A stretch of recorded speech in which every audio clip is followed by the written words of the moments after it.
4 ते 5 दिवस असेच मौसूत राहणारे टम्म फुगलेले भोपळ्याचे घारके. नमस्कार मंडळी, नीलम्स किचनमध्ये तुमचं स्वागत आहे. आजच्या व्हिडिओमध्ये आपण लाल भोपळ्याचे घारगे कसे बनवायचे ते पाहणार आहोत. हे घारगे इतके खुसखुशीत बनतात आणि शिवाय टम्म फुगतात. तुम्ही याला 15 दिवस आरामात स्टोअर करू शकता. त्याचबरोबर लांबच्या प्रवासाला नेण्यासाठी देखील हा एक उत्तम पर्याय आहे. तुम्ही बघू शकता घारगे किती खुसखुशीत झालेले आहेत आणि आतून देखील किती छान शिजलेले आहेत. चला तर मग वेळ न घालवता रेसिपीला सुरुवात करूया. सगळ्यात आधी इथे मी अर्धा किलो लाल भोपळा घेतलेला आहे. भोपळा जो आहे तो चांगला पिकलेला घेतलेला आहे मी. त्यानंतर भोपळ्याचे असे तुकडे करून घेतलेले आहेत, म्हणजे हा भोपळा किसायला सोपा जातो. त्यानंतर भोपळ्याच्या मध्ये जो बियांचा भाग असतो तो चाकूने काढून घेणार आहे. त्याचबरोबर भोपळ्याच्या मागे जी साल आहे ती देखील काढून घेणार आहे. असं केल्याने भोपळा किसायला सोपा जातो आणि किसताना त्याची साल मध्ये येत नाही. सगळा भोपळा जो आहे तो किसला जातो. तर सेम याच पद्धतीने मी बाकीचा भोपळा देखील सोलून घेणार आहे. या ठिकाणी सगळ्या भोपळ्याची साल काढून झालेली आहे. आता आपण हा भोपळा किसून घेऊया. भोपळा किसताना या ठिकाणी बारीक होलच्या किसणीचा वापर करायचा आहे, म्हणजे भोपळा चांगला शिजला जातो. तर या ठिकाणी मी सगळा भोपळा किसून घेणार आहे. बरेच जण या भोपळ्याचे तुकडे करून त्याला कुकरमध्ये गुळासोबत शिजवून घेतात, पण अशा पद्धतीने जर भोपळा परतवून घेतला तर घारग्यांची चव आणखीनच वाढते. या ठिकाणी मी सगळा भोपळा किसून घेतलेला आहे. आता आपण या भोपळ्याला परतवून घेऊ. त्यासाठी मी गॅसवरती कढई गरम करायला ठेवलेली आहे. कढई गरम झाली की त्याच्यामध्ये 3 चमचे तूप टाकायचं आहे. तूप हलकं गरम झालं की त्याच्यामध्ये 1 चमचा खसखस टाकायची आहे. खसखस टाकताना तूप जास्त गरम झालेलं नसावं, नाहीतर खसखस जी आहे ती करपू शकते. त्यामुळे तूप मंद गरम असतानाच त्याच्यामध्ये खसखस टाकायची आहे. तर या ठिकाणी मी 1 चमचा खसखस टाकलेली आहे.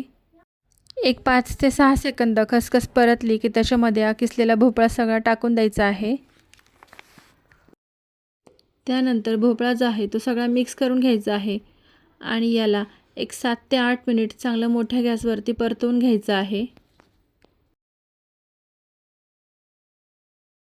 तुम्ही बघू शकता परतून घेतल्यानंतर भोपळ्याचं जे प्रमाण आहे ते कमी झालेलं आहे, म्हणजे भोपळा शिजून कमी झालेला आहे. आता याच्यामध्ये गूळ टाकून घ्यायचं आहे. तर या ठिकाणी अर्धा किलो भोपळ्याला मी इथे 300 ते 350 ग्रॅम इतका गूळ घेतलेला आहे. त्यानंतर आता हा गूळ देखील या भोपळ्यामध्ये छान असा मिक्स करून घ्यायचा आहे. हे करत असताना गॅसची फ्लेम जी आहे ती मोठी ठेवायची आहे. या ठिकाणी गूळ मी चिरून घेतलेला आहे, त्यामुळे जोपर्यंत त्यातल्या गुठळ्या विरघळत नाही तोपर्यंत गूळ असा मिक्स करून घ्यायचा आहे. आणि तुम्ही बघू शकता की गुळाचं पाणी व्हायला लागलेलं आहे, म्हणजे गूळ वितळायला लागलेला आहे. आता या गुळाच्या पाण्यातच आपल्याला हा भोपळा जो आहे तो चांगला शिजवून घ्यायचा आहे. त्यानंतर याच्यामध्ये अगदी चिमूटभर मीठ टाकायचं आहे, त्याने घाऱ्यांना चव चांगली येते. यानंतर आता 10 ते 15 मिनिटे हाय फ्लेमवरती हा जो भोपळा आहे तो गुळाच्या पाण्यामध्ये चांगला शिजवून घ्यायचा आहे. मध्ये जर गरज पडली तर गॅसची फ्लेम तुम्ही लो करू शकता आणि याला सतत 5 मिनिटांनंतर असं मिक्स करत राहायचं आहे, नाहीतर भोपळा जो आहे तो खाली लागू शकतो. त्यामुळे असं हलवतच याला 10 ते 15 मिनिटे मोठ्या गॅसवरती शिजवून घ्यायचं आहे. हे पहा, भोपळा परतून 10 मिनिटे होत आलेले आहेत आणि गुळाचं पाणी अशा प्रकारे घट्ट झालेलं आहे.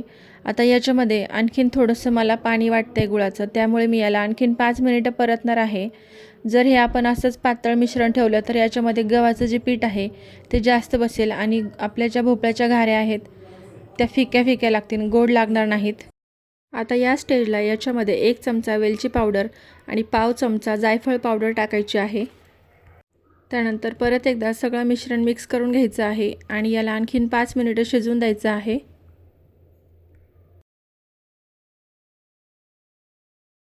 हे पहा, तुम्ही बघू शकताय 5 मिनिटे परतल्यानंतर हे जे मिश्रण आहे हे अगदी घट्टसर झालेलं आहे, म्हणजे यातलं गुळाचं पाणी जे आहे ते पूर्णपणे आटलेलं आहे आणि आपल्याला अशाच प्रकारे हे मिश्रण हवं आहे. आता आपण याला एका मोठ्या परातीमध्ये काढून घेऊयात. हे मिश्रण काढताना नेहमी मोठ्या भांड्यामध्ये काढायचं, म्हणजे ते पटकन गार होतं. गार मिश्रणामध्येच पीठ मळायचं आहे. जर आपण गरम मिश्रणामध्ये जर पीठ मळायला घेतलं तर त्याच्यामध्ये गव्हाचं पीठ जास्त बसतं आणि जी घाऱ्यांची चव आहे ती इतकी छान लागत नाही. म्हणजे मी मगाशी सांगितल्याप्रमाणे कमी गोड लागतात. पीठ जास्त असल्यामुळे भोपळ्याची चव जी आहे ती कमी प्रमाणात येते.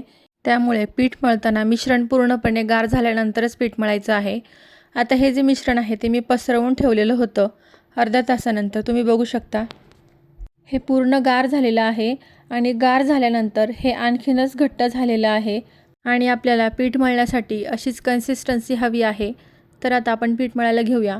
तर पीठ मळताना सुरुवातीला 1-1 वाटी अंदाजाने गव्हाचं पीठ घ्यायचं आहे. याच्यामध्ये एकदम पीठ टाकायचं नाही, जसं लागेल तसं घ्यायचं आहे. तर सुरुवातीला मी इथे 2 वाट्या गव्हाचं पीठ घेतलेलं आहे आणि ते या मिश्रणामध्येच व्यवस्थित मिक्स करून घेणार आहे.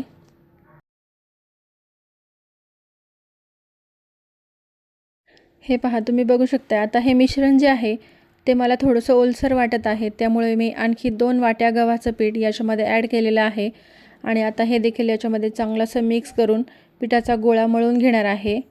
या ठिकाणी 4 वाटी गव्हाच्या पिठामध्ये छान असा पिठाचा गोळा तयार झालेला आहे. जसं आपण चपाती लाटण्यासाठी पीठ मळतो त्यापेक्षा थोडंसं घट्टसर हे पीठ आपल्याला मळून घ्यायचं आहे. बघू शकता तुम्ही, अशा पद्धतीने हे पीठ मळून झालेलं आहे. यानंतर आता हातावर थोडंसं तेल घेऊन व्यवस्थित हातावरती पसरून हा गोळा आणखीन एकदा मळून घ्यायचा आहे. आता आपलं मऊसर असं घाऱ्यांचं पीठ तयार झालेलं आहे. आता हे पीठ एका भांड्यामध्ये काढून घेऊया. यानंतर आपण आता मस्त अशा भोपळ्याच्या घाऱ्या तळून घेऊया.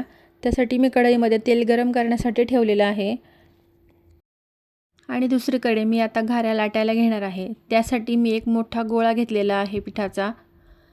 तर आपण साधारण चपातीसाठी जेवढा गोळा घेतो त्याच्यापेक्षा डबल हा गोळा घ्यायचा आहे.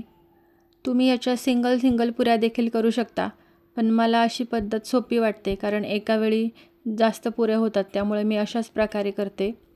तुम्ही सिंगल गोळी करून त्याच्या जर घाऱ्या लाटल्या तरीही चालतील किंवा असं व्हिडिओमध्ये दाखवल्याप्रमाणे 2 ते 3 चपाती इतका मोठा गोळा घेऊन एक मोठी चपातीला सारखं लाटून त्याच्या पुऱ्या कट केल्या तरीही चालेल. तर आपण साधारण चपाती लाटतो ना त्यापेक्षा थोडंसं जाड हे लाटून घ्यायचं आहे. हे पहा, अशा प्रकारे लाटताना जर गरज पडली तर गव्हाच्या पिठाचा तुम्ही वापर करू शकता.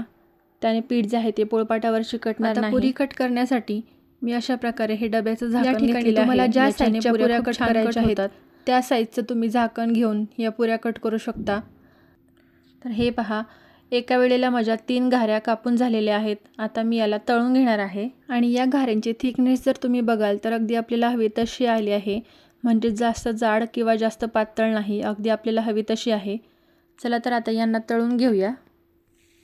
तळण्यासाठी तेल बरोबर गरम झालेलं आहे का नाही हे बघण्यासाठी त्याच्यामध्ये सुरुवातीला एक गोळी टाकून घेऊया. गोळी टाकल्याबरोबर लगेच वर आलेली आहे, म्हणजे आपलं तेलाचं जे तापमान आहे ते अगदी बरोबर आहे. तर आता आपण याच्यामध्ये सुरुवातीला एक घारे सोडून घेऊया. घारे तेलात सोडल्यानंतर तुम्ही बघू शकताय मी त्याला झाऱ्याच्या मदतीने हलकंसं प्रेस करत आहे. कडेने सुरुवातीला प्रेस करायचं आहे, मध्ये त्याला अजिबात दाब द्यायचा नाही आहे. आणि तुम्ही बघू शकता घाऱ्या किती छान फुगलेला आहे. आपल्याला असाच फुगलेला आणि खुसखुशीत घारा हवा आहे. आता याला दोन्ही बाजूने चांगलं शिजून द्यायचं आहे आणि तेलातून काढून घेऊया. तुम्ही बघू शकताय कलर देखील किती छान आलेला आहे. अगदी परफेक्ट कलर आलेला आहे या घाऱ्यांना आणि खायला देखील अगदी खुसखुशीत झालेले आहेत. तर सेम याच पद्धतीने आपण बाकीचे देखील घारे तळून घेऊयात. सगळे घारे जे आहेत ते असेच टुमटुमीत फुगत आहे आणि कलर म्हणाल तर एखाद्याला बघितल्याबरोबर खावंसं वाटेल इतका छान कलर या घाऱ्यांना आलेला आहे. तर मंडळी, ही भोपळ्यांच्या घारग्यांची रेसिपी तुम्हाला कशी वाटली हे मला नक्की सांगा आणि घरी नक्की करून पहा. व्हिडिओ आवडला असेल तर लाईक, शेअर आणि सबस्क्राईब करायला विसरू नका. भेटूया पुढच्या रेसिपीसह. धन्यवाद.